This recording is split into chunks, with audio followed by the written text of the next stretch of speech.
very specific lactobacillus and bifidus strains. For instance, will have one function. One will help with IBS, one will help with colic, one will help with vaginitis, one, like that. And that's it. And if you don't have those specific strains, whatever great probiotic with a list of 150 stuff is going to do nothing. And so that's the retraining that has to happen. And they're taking advantage of the public. Have you noticed? We're adding probiotics to protein powders and kombucha and drinks, and we're gonna, jack up the price because of all these benefits for your gut you're gonna get. Wrong. Zero benefit unless it's very specific strains, and you're gonna know they're the right strains because they're gonna be real expensive. Okay, that's the story on the probiotics. And the other way they take advantage of you, the best probiotics are the ones that are refrigerated, because you want to keep them longer, keep them alive longer, so you can kill them faster in your stomach, right? So let's charge double. I mean, it's such a game. Is that the same with prebiotics? No, So a prebiotic is a fiber that just feeds your probiotic, and you don't digest it. So they're oligosaccharides, and they're important to feed keystone strains in your gut. And again, it goes back to your mom. Your mom gave you all the bacteria you need, but if there were certain environmental conditions, they're going to suppress the good guys, and the bad guys can overgrow. They're still there, but they just can't really, get off the ground. So if you take the right prebiotics, then they can feed those keystone strains, and then they can outpopulate the bad guys. So for instance, the big disadvantage that you'll have, say with autistic kids or kids, they're all, whether you're born by C-section, what's happening is, a C-section baby is going to have the inoculation from the hospital. So they're going to have all those primary bugs, very, very little from the mother herself. So the overgrowth is going to be primarily strep, staph, and C. diff. And, so you can help by, what keystone strains are there, getting the prebiotics so that they can start increasing in number to outgrow the pathogens. So what the spores do, though, you want to get them back in there because they're smarter than we are. They know which bugs to go after and which bugs to help.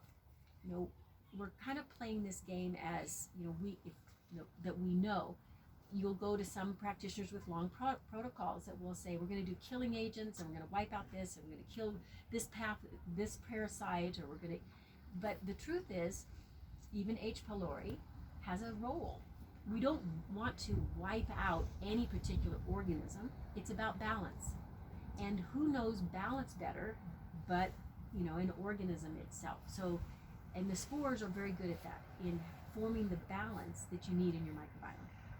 So that's what, we've been teaching doctors the last 3 years in, how the microbiome is supposed to work, how to keep it in balance, how to keep things like SIBO and C. diff and candidiasis and IBS, all those things that are on a, skyrocketing right now,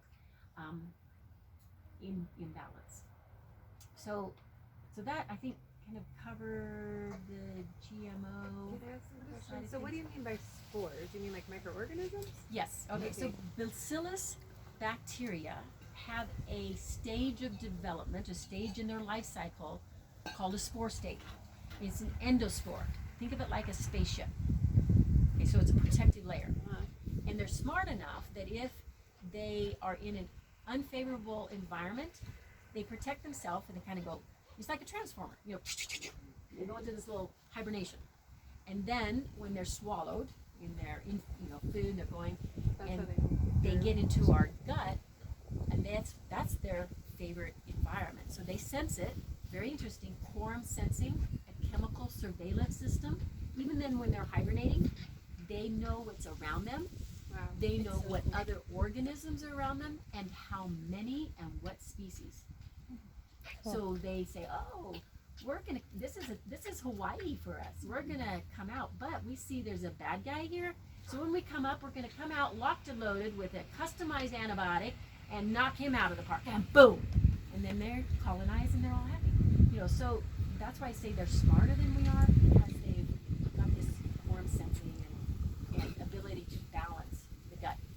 So where like the spores would be? I'm trying to understand. So they would be like the babies of bacteria, healthy bacteria, or Okay, so the spore Cultures? form is just a phase that they go into. So they colonize. Say then if they're colonizing and you take an antibiotic, they'll go back into the spore form. Wait for the antibiotic to so go that's away. how your body wow. can heal itself after an Wow. antibiotic. Yes. Okay, I've read about that. Yes. Wow, Exactly. cool. So they protect themselves. That's why you can take these when you take antibiotics. Not that we think you should take antibiotics. There's a lot of alternative things, but And by these you mean what? Like, is it fermented food? No, Is it's it- called Megaspore Biotic. yeah. It's Megaspore biotic, I'll which go is- over all that. Oh, okay. Yeah. He's going to talk about the specifics. I'm giving the big picture here. So, like, So, where would we find them in nature? Just like they are dirt? the soil is their vector. Go eat So they are in the spore form in the soil until an animal or an insect or a human comes around and eats them. And then they thrive in the microbiomes of, animals, humans, or insects. What we eat. So Right. by nature we would get them through just our regular diet if we had Yes. healthy soil. Yes. Okay. And, when people used to play in the dirt and garden and eat dirt and all those good things we, should do. But they get rid of with the antibiotic soaps. Yes, that it. Yeah, Or antibiotics. what And you're your saying on the floor. sanitizers. Yes, and that's, and it's, if we look at what we've done in our environment to stop the cycle of developing a good, healthy immune system, living in this, sanitized culture has not helped. So, because that is how we train our immune system. People, it's kind of like cholesterol.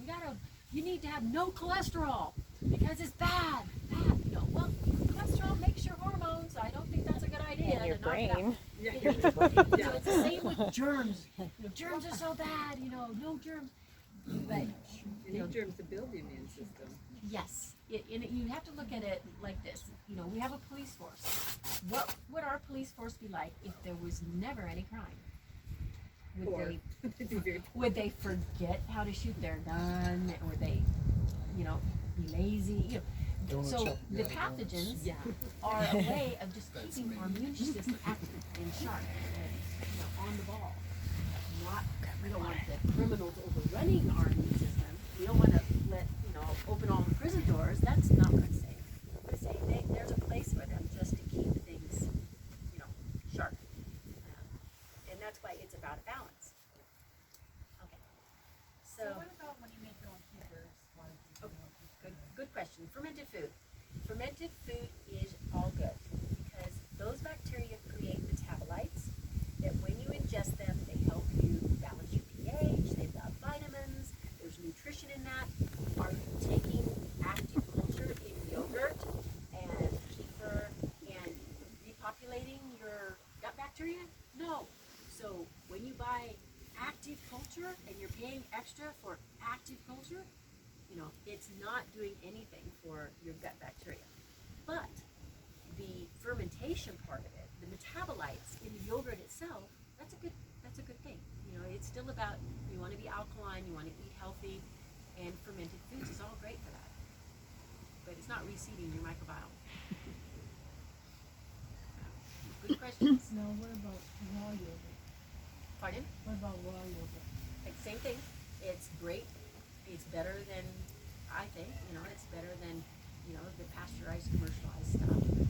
But, it's not going to reseed your microbiome. So the only way to refeed your microbiome is to eat dirt. So when you give your kids I a mean, like cracker, different ways, have them but go roll it in the dirt. different ways to the dirt, but Roll it on the like floor. to keep the fermented foods don't do it. And We're saying if we are probiotics don't do it. the issue, the fastest way is to take these documented spore products. Now, Yeah. I'll tell you a little bit, they're not new. Europe's had spore products as pharmaceutical drugs for 60 years. There's more science on spores than anything, but it's very interesting. The U.S. doesn't have any of these. Because we're advanced. Oh, Yeah. yeah. We're trying to get rid of all this stuff. Take more of that soap and sanitizer. Exactly. Because we're involved in So- war. We might get sick if we take them. Exactly. So what this company did was just take all of these products that were pharmaceutical drugs that were doing all these great things and put them all together in a nutraceutical product that doctors can provide for their patients without a prescription. So it's functional medicine type of doctors that are being educated about this to help with all the gut issues, which are the foundation to all the health problems. Sorry, not to be dense, but to go back. So when you're born, that's when your microbiome is seeded. Yes. And then you can't really change it from that point on? You can Oh. alter it. You can, if you took an antibiotic, Yeah. it's going to wipe out your bacteria and preferentially let the C. diff, the strep, and the staph come back. Okay, but what you're talking about, the other things are gonna block up and they'll slowly The open back spores. up. The spores The will spores. lock up and they'll open up Yes. eventually. Yes. And that's if. But that's still all your original microbiome. Well, the spores aren't original and they're transient. Oh, Yeah, okay. so they have a 24-day life cycle. Oh, that's and they're- right. Yeah. So they go through and they clean things up. But of course, eating better is going to preferentially help your good gut bacteria. And that's going to help keep the pathogens in check. And if in a perfect world, if we were eating organic and managed our stress and slept well and were nice to each other, that type of stuff, then we wouldn't have such problems with our microbiome. That's not the world we live in. So you're saying it wipes out our natural bacteria that we cannot get back. But I think No. where you're missing, what she's not getting is that it's wiping out the bigger population of Yes. it, but it's still there because Yes. you've got this very convoluted stomach system. And they're in there, they're in those little pockets. They just got to reestablish. Yes, it wipes it out, but in the appendix, there's the seed. It's safe. There's also, they do come back, but they come back at a different proportion. And it's different for different people depending on how much gut damage you had before you took the antibiotic. For some people, it'll come back in 10 days. Some people 2 months. Some people never. Like in the case of a baby, basically I got to have him naturally, but afterwards I had to have antibiotics, or they gave me antibiotics, and it was traumatic, so I kind of said yes. Yeah. I But mean, they're so supposed then, to save your nursing him, he had antibiotics right away. So it's like, bummer, I had worked so hard on my microbiome, and I was like, it was just wiped out. He had antibiotics 30 minutes after he was born Pardon? in his eyes. Oh, yeah. Well, I do. We don't do that one. Oh, Oh, we didn't do that one. Okay. So no, we didn't do any, anything for him. It's just they gave me antibiotics because, there were complications. But so then nursing, that went into my milk. So then I'm like, what? I mean, is there? Yeah, Well, what that's can you do? yes, and that's what we would say. Yeah. We have a total gut restoration. Uh, Part of that is you would start the spores. The spores give us a good idea of how much damage and dysbiosis by how well you tolerate it. That Okay. helps us design a protocol for you. And then we have, for people with very severe gut damage, what happens is you have mucin layers in your gut. And as the holes are being poked in your gut, those mucin layers aren't protecting you. So there's ways to build back the mucin layers. There's ways to feed those keystone strains to help them outpopulate the bad guys. There's more natural ways to deal with candida instead of heavy antifungals that hurt your liver. So and this is what we teach the doctors so that they can better help that establish the microbiome naturally and get it back functioning. Okay, so I will turn it over to Ken. Some things for you to research. Jeff Smith with the Responsible Technology Institute. He studied GMOs and glyphosate. Oh, I forgot part of my story. There was, with all this going on, I heard a radio advertisement. There was a doc in Orfino that was going to talk about GMOs. And I thought, yes, because we know that the extension agent and the USDA and the co-op and the University of Idaho, because it's a land grant university, has this spiel, and it's telling farmers that Roundup is safe, right? So I thought, okay, there's going to be a counter to this. So I go to this lecture, and he's talking about the benefits of GMOs. Oh my He's goodness. saying what an advantage, that you can have apples on your table for months on end. And Oh they my grow. gosh. What an advantage to have potatoes in your pantry and they don't mold. Eternal And by potatoes. the way, Butch Otto is married to J.R. Simplot's daughter, and isn't it great that he gets so many preferential treatment to Simplot, and that they're coming out with 3 new recombinant potatoes next year. Wow. And so I was freaking out, thinking, I can't believe I'm in America. This bubble that's happened in Idaho. And then he coup de trough. And Roundup is so safe, you can coat your tongue with it. Go for it. So Go for it. Show us. Demonstrate. Yes. I have to go to work, but thank you very much. Oh, you're welcome. I'm sorry I'm gonna miss the other stuff. Well, we'll try to get it recorded for you. Great, that'd be great. Bye. So, again, I was raised in Idaho. It was my paradise. I'm sick to see what's happened to it, and I just want people to wake up. I hope that there will be practitioners that will want to take, the mantle and get on board with restoring the gut. I hope there's activists here that want to get the information and go toe to toe, in a grassroots effort to stop the madness. So. Thank you. That was great. That was really She good. doesn't get wrapped up at all.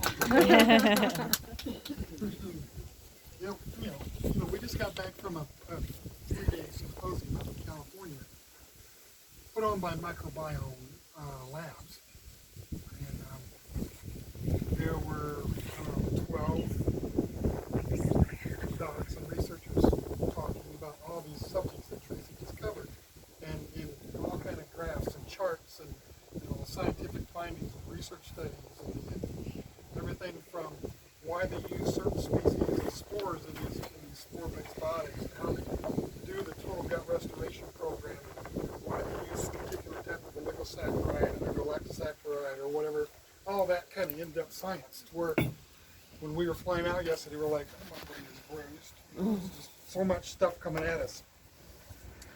But, I say, Tracy gets fired up, and to be able to get this information out to everybody, and then they can tell everybody, and get them, the links, like you're talking about Jeff Smith's stuff. He's on YouTube, all kind of places. A lot of times he'll start out like a semi-darkened room with a garage door at his back, and you go, I'm coming to you today from an undisclosed location. Because he's talking about GMOs in Monsanto or something like that, right?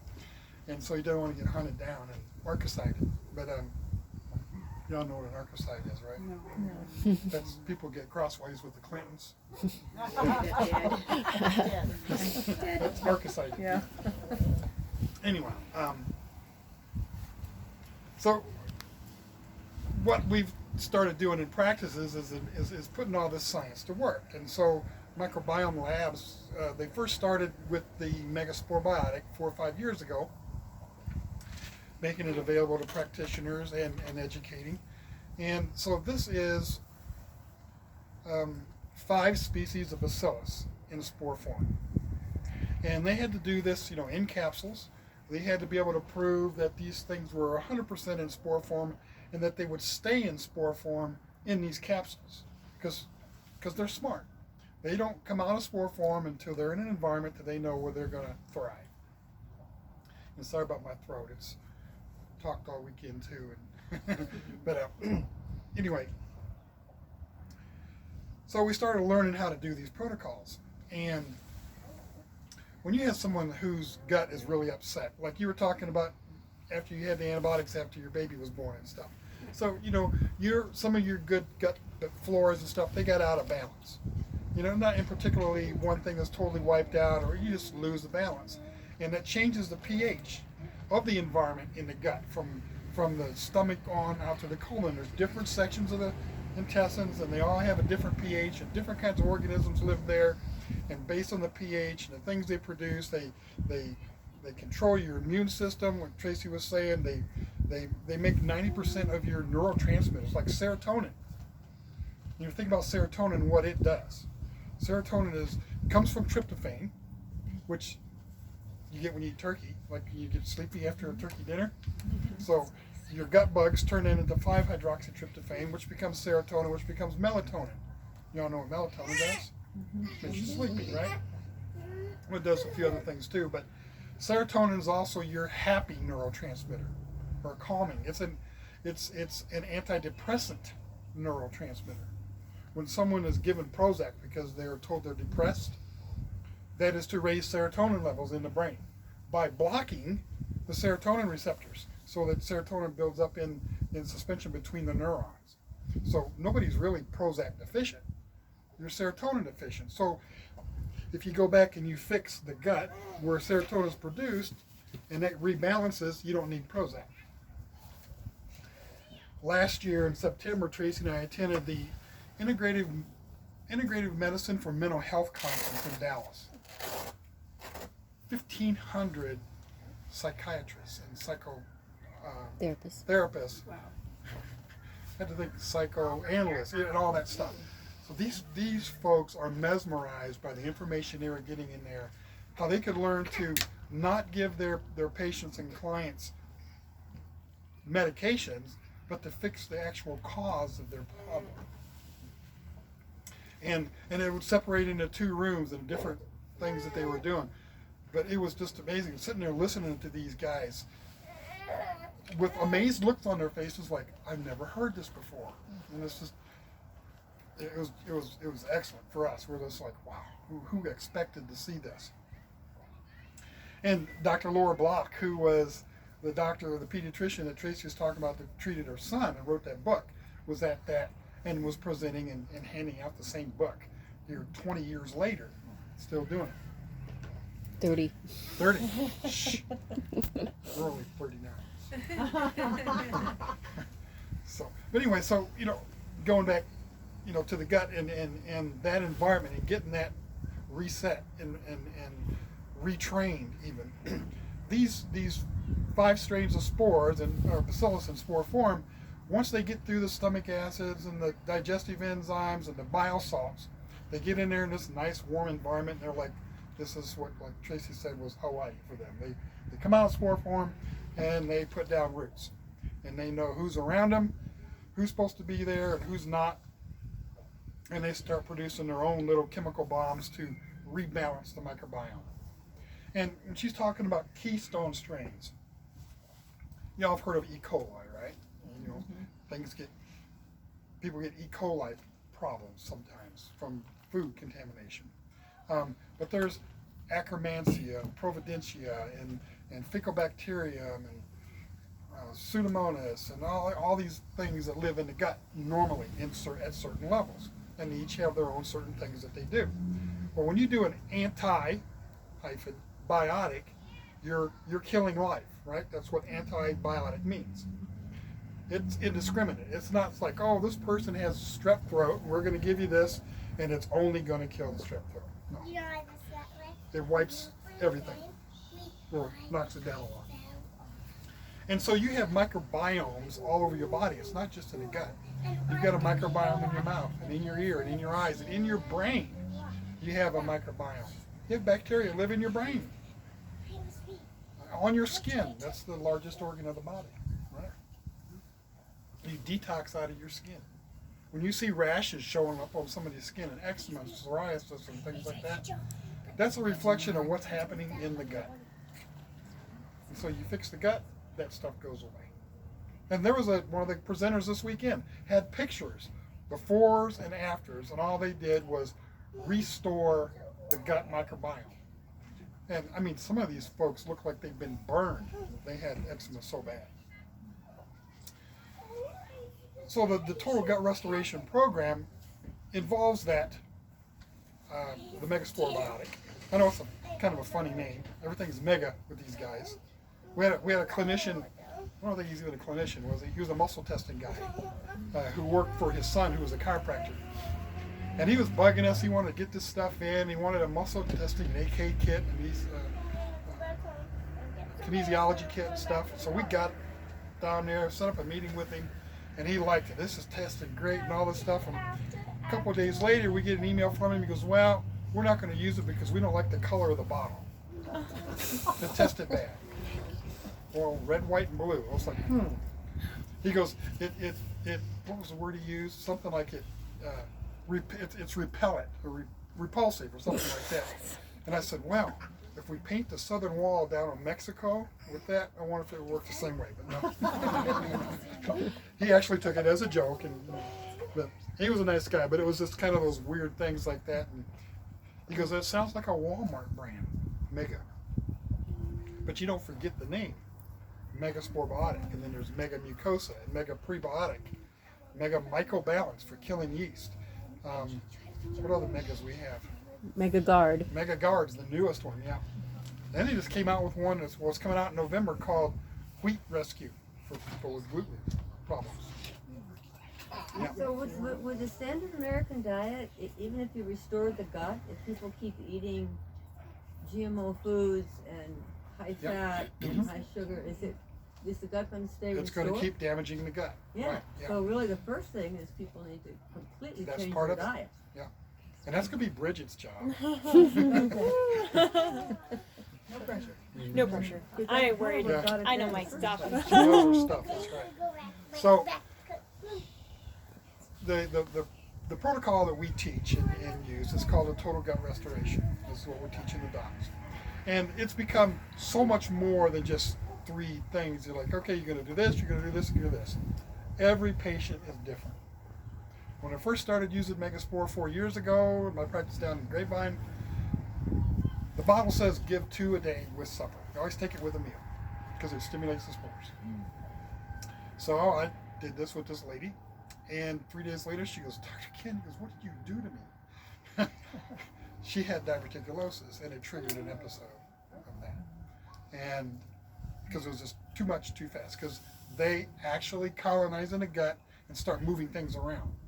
And you never see that. You know, we were using, what was it, ProBiomax DF. It was 350 billion CFU per capsule. Bifidobacteriums and lactobacilluses. Supposed to be great. We never got any kind of reaction like that. We never got Herx. You know what a Herxheimer reaction is? It's a healing crisis type of reaction where you're killing something off so fast that the byproducts of that die off, your liver can't clear it, and it makes you sick. It makes you feel like you're coming down with the flu.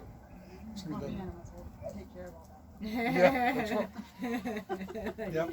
So, so all the things you have to consider, you know, is like with the diet, you know, how much bread and stuff like that are they getting? You know, what is their gluten exposure? I mean, that's the big thing everybody talks about is gluten all the time, but its cousin is gliadin. So these 2 things have been increased dramatically in the germ of the grains that are grown in the U.S. now through all this GMO process, genetic modifications, where they're actually splicing in to our foods viral and bacterial genes to change and to make them resistant to the Roundup. And it's not just the glyphosate that's in the Roundup, which is an antibiotic on its own, but there's surfactants and stuff in there that are even more dangerous for our gut. And like Tracy was saying, it pokes holes in there. And you start out with this thing called leaky gut. So we have to assess the patients to see, you know, how far along in this process are they? What are they manifesting with? Are they just coming in because they can't sleep? We've seen that. Is it because their blood sugar's sneaking up and they don't want to be put on insulin or something like that? They come to you and go, can you figure out what I can do because I don't want to do these medications? Cholesterol problems, arthritis, the eczema, and all these things that are autoimmune related, where your body's self-defense has been confused by the non-self things, and so it attacks itself. like Hashimoto's. Y'all heard of Hashimoto's thyroiditis, and none of those things are really easy to manage, and almost every person's different with that as well. So anyway, you're assessing each one of these people for how bad they are along that, and then trying to determine how slow you need to go to restore their guts. Where you start. And Microbiome Labs has made it easy because they have the 5-spore strain, the megaspore, but you can go all the way down to 1, the HU58 of the Bacillus subtilis strain, and start with just that. And you can open these capsules up and do a half a capsule or a quarter of a capsule. You can dump it in water, put it in applesauce for a kid. It has no flavor. It's safe for babies. You can put it in breast milk. You can tip your finger and put it in the baby's mouth. You can put it right on the nipple and let the baby get it that way. It's been used for bacterial vaginosis, just as a suppository to rebalance the microbiome of the vagina. So it has all these uses. So you can, like I said, you can start down at HU58 and get them used to that, and then you can move them up to 2 strains in what's called the Restore Flora, which is also one we use when someone's on antibiotics. So you have 2 strains of the spores in there, and you have Saccharomyces boulardii, which in a human, when you take that as a beneficial yeast, it selectively gets rid of candida. So you don't get thrush, like when you're on antibiotic. Once they get used to that or get off the antibiotic, then you can then upgrade them up to the full megaspore and gradually titrate them up to where they can do 2 a day. And they're always going to ask a question, well, then how long do I need to do that? Well, once you've been on the 2 a day dose for a couple months, then you can go back to just weekend maintenance because of that 24-day life cycle they have in your gut. And they move along to different places in your gut too, the different pH areas. They may start at one end, they may end up colonized on the other end, and then out they go. Out they go. And then, so the maintenance is just taken out on the weekends? Yep. Wow, awesome. Yeah. Yeah. Do you, So do you find that people can tolerate the 2 capsules, or is it most people can't tolerate? starting out, Starting out. people we see, most people can't. Cannot. Yeah, because what I've found, whether Texas or up here, is the folks that have come to see me have been through a bunch of doctors. They got them a bag of drugs, and they're not getting any better. And that kind of stuff, where they don't want to be doing any kind of drugs. They want to do their healing process another way, right? Yeah. And so, that's the process we do. And we can do labs and all that kind of stuff for documentation and do that. Which, by the way, Microbiome Labs is coming out with a new GI mapping stool test that uses special testing now for the actual